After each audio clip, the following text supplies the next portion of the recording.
Today we are looking at every underpriced premium that you should consider in AFL Fantasy in 2025. Let's get right into it. We are going to start in the midfield this time for something different. And first up, I have Sam Walsh, who is the most expensive player featured in this video. By the way, the criteria for an underpriced premium is someone priced over 80 points who presents value. And I have already made a video on mid prices if you want to see that too. But going back to Walsh now, it may seem crazy to say he presents value when he's already priced at 106, but I reckon he just might. He averaged 109 back in 2021 in only his third season and hasn't gotten back to these heights since, partly due to injury. Walsh is one of few players in the comp who just have an innate ability to rack up fantasy points like never before. And we haven't seen him string it together for an entire season yet, but this could be the year. I believe that someone good enough to average over 92 in their first season should become good enough to average 110 at some point in their career. Even if he can't do it for the whole season, Walsh is still a great starting pick because he has an insanely good run over the first 9 weeks, in which he will very likely average over 110. Next up is Jordan Dawson, who I know a few people are very, very keen on. Dawson is priced at 105, which may seem like a lot, but it's far less than the 113 he averaged the year prior. He averaged 111 over the first 11 games in 2024, but in the final 13, he averaged just 99. There was a clear drop-off. The question is, can he get back to where he was? Jordan is known as being a very versatile player, and unfortunately that came at the cost of his fantasy game last year. His centre bounces dropped from 70% into the 50s as he played all over the place. The question is whether he can get back to the very top and become the first in line at the Crows. Last year, Matt Crouch and Rory Laird had almost 600 centre bounces attendances across the season, and I reckon that number is going to go down significantly. Dawson is going to need to be a watch, but if he's going to be staying in the midfield full-time, then he is one we may want to consider starting. Tom Green now. Priced just under 100, Green started the season so well and then had a run of about 6 weeks that was just shocking, including an injury-affected 7. Green is someone who should be pushing for 110, not just triple digits. In 2023, he averaged close on 109. And that's where I think he can bounce back to. Especially with Peatling gone and Kelly and Canelio getting older, he should have a huge amount of centre bounces. Like last year, the issue is that he has an early bye, which I'm not a fan of. Now for one which I am very likely to start. Connor Rozee. Priced at 97, bare minimum, I expect Connor to average triple figures. In 2023, he averaged 103.5. which is pretty much exact what he averaged in non-injury affected games last year. With no early bye and a good run to start the year, I really like the idea of starting him. I just don't see much risk here. Moving on now to Tim Toranto. He is only 980,000, which is a 95 average. This seems fair now, but back in 2023, he scored a ton in every game before the bye, averaging 125 in one of the best runs in recent years. Now, he's 30 points under this. It surely isn't crazy to say he can average over 100. The big problem is the club he plays for. Richmond, no offence to anyone who goes for them, but right now they just suck. I mean, come on, they are awful. And I struggle to see how someone can flourish in a team like that. Darcy Parish is yet another one, although this could be a bit iffy. He priced just over 90, which is very little, considering he has averaged over 100 in his last 3 seasons, and 2 were over 106. Multiple injuries last year meant he only played the 11 games and wasn't at his fittest even when he did play. There's been rumours of Merritt playing halfback, which for the record I don't believe, but if Parish can get a good preseason in and lock down a good role, he could be an option maybe. He's only at 1% owned, so maybe he could be a nice little unique.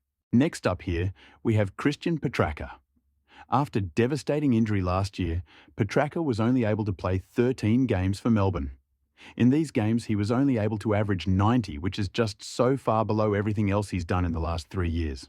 In these 3 years, he played 71 games and averaged 106, so it was very far from being a one-off. In this time, he proved his capabilities, so there is no doubt for me there. The main worry for me is if his body is right cause he's almost 10 points unders, but we don't want to pick him if there is further injury risk. He doesn't start with the best run, but there is no early buy or anything. With him wanting to leave Melbourne, the club will likely be giving him the best role possible to keep him there. So I'm actually quite surprised he's only 4% owned. One to keep an eye on. Just an update from the future here. Petracca cracked his ribs at the start of the year, so I don't know if we'd want to go there anymore. The 8th mid is Will Ashcroft, who could be set for a big breakout year. Ashcroft had a great first year averaging 82, but then missed a fair chunk of last year due to injury. In the home and away season games he played in, he averaged 84, which is not too different. However, in his final 7 games, including the finals series, he averaged 100, which included him winning the Norm Smith. Ashcroft definitely presents value. I'm sure of that. The main questions are, is there enough value, and can we pick another player with his early buy round? To the rucks now, and I have a couple of options here, who I am very keen on. I was going to go with Tim English, but I reckon these two are even better options. First is Tom De Koning, who is quite popular, and for a pretty good reason. Tom had a big breakout year last year, moving his average up by 20 points to 86, but a lot of people believe he can do even better than that. Here's why. First of all, De Koning only had 75% time on ground, which is very low for a ruck. The reason why is because he was sharing this role with Mark Pittonet.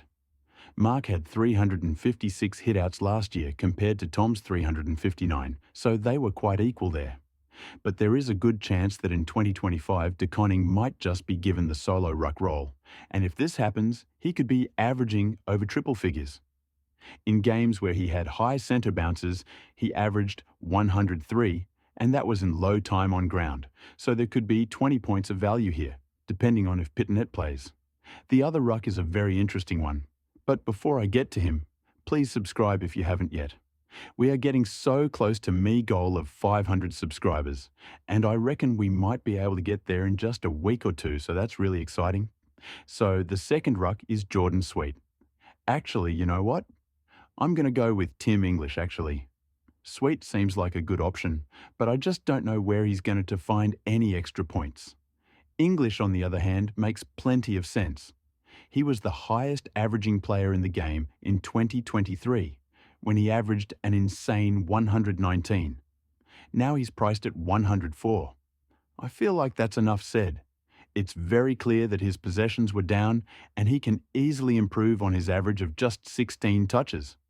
You don't just lose the ability to average almost 120 and then struggle to average 105. I don't think he'll get back to his peak, but it isn't hard to visualize a 110-plus average, so English should at least be considered by you. We'll go down to the back line now. First up is a pretty expensive one. It's Nasiah Wanganeen Malera, who is priced at the 1 million mark, very similarly to Rozee. And what I think he do is also very similar to Rozee. I expect an average of like 103 from him, with the potential to push it up higher to like a 106. I think this is very doable, especially if Sinclair spends a bit more time in the mids. He has the skill and talent, and I reckon the Saints would love him to have the ball in his hands even more. The question is whether this is enough value for him to be considered as an option. The next player is one currently sitting in my side. He is Brayden Dale. Last year, he was a player hyped up a lot at one point, and I remember there was talk about whether he was a top 6 defender. Now, this never eventuated, and he actually had a pretty poor run after this, but it doesn't mean 2025 can't be the year. He's 950,000, which is just shy of 93 points. He has 3 points of built-in average because of just that one game when he was the sub and scored 14. The problem is, Beveridge is still his coach and may very well make another weird decision like this. But let's hope he doesn't. The reason I see upside is because he's never been fully given the half-back distributor role. And I mean fully and over a long period of time. He was probably the number 1 guy there last season, but that doesn't mean that he was the guy. I mean, Lockie Bramble had 68 kick-ins last year. Like, no disrespect to the former Hawk, but seriously now, he is nowhere near the skill level of Dale. When Dale had the ball last year, the Dogs looked like a much better side, and this could be the year they finally make proper use of him. An average off 100 is on the table here. Just under 900,000 is Tom Stewart, who had a very down year in 2024. There was a lot of talk in that preseason about it being the first year he averages 100, but then he turned around and averaged just 87. But there was a time when we all had him, and he had that midfield role. And when this happened, he averaged 106. The problem is that I don't know if he will be having any midfield time this year, because you've got Bailey Smith coming through and plenty of younger players deserving of the time in there. Stewart is more likely to be back on the halfback, where he only averaged 84. And that's without the 3 injury-affected games. Watch him in the preseason because if he's playing midfield, we will want him for sure. But if he's halfback, which is more likely, then we don't want to go near it. Another one who I have contemplated a bit is James Sicily, who is priced at an insanely low 87. He is a guy who has averaged 105 before and is well and truly capable of putting up some huge numbers.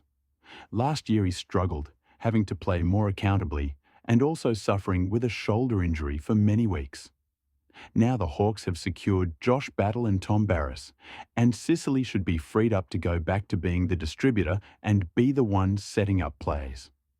The Hawks love attacking with quick ball movement, so while they may not be chipping the ball back and forth all game, I think they will try to get the ball in his hands a lot, so that he can set things up. So there's potentially 20 points of upside here, but there is also a lot of talk about him playing forward a lot. This is a genuine concern, and with an injury-prone forward line, may be something we will have to contend with. However, Sicily is 100% still a defender. He's just one who can play forward if needed. Last year he did this, and he still scored points, and a few goals too. He is a defender with a great distributor role who can rest forward and kick goals. If anything, I see that as a bonus. That's what I see with Sicily as of right now. The penultimate defender is Colby McEvoy. McEvoy is coming into just his second season now after averaging 82 last year. Like Sheasel 2 years ago, he had great scoring in his debut season and is set to take it even higher this year. Although I probably shouldn't compare him with Sheasel because I don't see him averaging 110 or anything like that. He has at least 5 points of inbuilt average because of the injured 2 he had in round 5. And from round 7 onwards, he averaged 95. Last year, he shared the backline with Fisher, Sheasel, Core, and Scott, along with 4 others who took more than 5 kick-ins. This year, Caleb Daniel is joining, but I expect it to be pretty much just those 2 back there, with McEvoy pushing up the field occasionally. I don't mind this pick at all. Finally is Jaden Short, who I've talked about heaps already this preseason. I labelled him as a must-have in this video, so if you want to hear more about him, watch that. But I think he could push his average into the mid to high 90s, which is more than enough value for me. We'll go to the forward line now, where there really aren't many underpriced premiums. Jason Horne-Francis is one though. Horne-Francis was one I was really keen on earlier, but now I'm not so sure. He's very highly owned as an F1 option, priced at 90. I initially thought he could average 100 or around that mark, but I'm not so sure now. I just question where the extra points are going to come from, apart from natural progression, which is something you don't really want to bank on. He had 54% centre bounces, and I don't know if he'll get any more, as he is still behind Butters, Rozee, Wines and Drew. The thing I would like to see is higher time on ground, because under 80 isn't great, especially for someone like Horne-Francis who tends to go quiet at times. I understand why people pick him, but he's not in my team at the moment. I also want to talk about Isaac Ranken. I've seen a few people starting him, and it might not be a bad option. He's priced at 80, so he'd probably need to score 90 or more to be picked. The main reason I believe people are picking him is because he might get some more centre bounces this year. This would allow him to score higher, because when he had over 40% last year, he averaged like 95. Although the game he had the most, which was 76%, he only scored 60, so it's not a magic fix. Like with Dawson, we need to watch the Crows midfield mix closely this preseason. I've got like 700,000 left, and I was going to talk about Liam Baker. But instead, we are going to pretend I have another 400,000 more and have a look at Andrew Brayshaw. I should have talked about him earlier, but Brayshaw is one I am considering starting. He's only priced at 104, and he's previously averaged 113 and 110 in consecutive seasons. So he will very likely make solid improvements on this average. The reason why his points dropped isn't entirely clear, although his centre bounces did go down a bit. He just started the season pretty slow, that's all. But I really like his run early, and he has no early bye, plus the good round 13 bye. Anyway, that's about it for this video. Thanks for watching.